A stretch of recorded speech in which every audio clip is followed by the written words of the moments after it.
जय श्री कृष्णा, राधे राधे। आप सभी का बहुत बहुत स्वागत है आपके अपने चैनल भक्ति सागर में। शिव पुराण के 4 अध्यायों का श्रवण हम कर चुके हैं। आज हम शिव पुराण 5वां अध्याय का श्रवण करेंगे। शिव पुराण 5वां अध्याय श्री रुद्र संहिता पंचम खंड का श्रवण करेंगे। विषय नास्तिक मत से त्रिपुर का मोहित होना। नारद ने पूछा, हे ब्रह्मदेव, उन तीनों महाबलशाली दैत्य राजाओं के उन मायावी और पाखंडी अरही और उनके शिष्यों द्वारा शिक्षा ग्रहण होने पर वहां क्या हुआ? उन मायावी पुरुषों ने क्या किया? कृपया मुझे बताइए। नारद जी का यह प्रश्न सुनकर ब्रह्मा जी बोले, हे नारद, जब त्रिपुर के राजा ही उस मायामय शास्त्र द्वारा दीक्षित हो गए तो वहां की जनता क्यों नहीं होती? अरही ने कहा, मेरा ज्ञान वेदांत का सार है। यह अनादिकाल से चला आ रहा है। इसमें कर्ता कर्म नहीं है। आत्मा के देह अर्थात शरीर से जितने भी बंधन है वे सब ईश्वर के ही है। ईश्वर के समान कोई भी ना तो शक्तिशाली है और ना ही सामर्थ्यवान। ब्रह्मा, विष्णु और महेश अरिहन ही कहे जाते हैं। समय आने पर ये तीनों ही लीन हो जाते हैं। आत्मा एक है।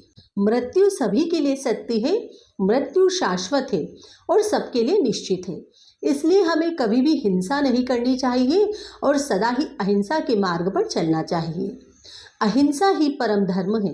किसी को दुख पहुंचाना महापाप है। इसलिए हमें कभी भी कमजोर और निर्बलों को नहीं सताना चाहिए। दूसरे को क्षमा करना ही सबसे बड़ा गुण है। इसलिए सदा अहिंसा का मार्ग अपनाना चाहिए। स्वर्ग की प्राप्ति की इच्छा मन में लेकर हवन की अग्नि में तेल, घी और पशु की बलि देना कहाँ की मानवता है?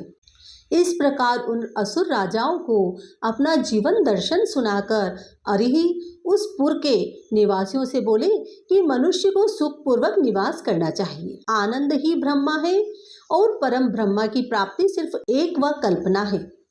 तभी कहता हूँ कि जब तक अपना शरीर स्वस्थ और समर्थ है, अपने सुख का मार्ग ढूंढकर उसका अनुसरण करो, अन्यथा शीघ्र ही तुम पर बुढ़ापा आ जाएगा और तुम्हारा शरीर नष्ट हो जाएगा।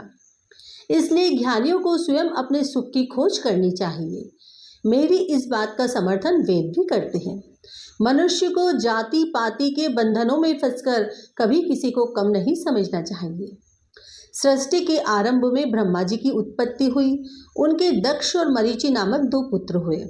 नारद जी का प्रश्न सुनकर ब्रह्मा जी बोले, हे नारद, जब त्रिपुर के राजा ही उस मायामय शास्त्र द्वारा दीक्षित हो गए तो वहां की जनता क्यों नहीं होती? मरीचि के पुत्र कश्यप जी ने दक्ष की 13 कन्याओं का धर्म से विवाह कराया।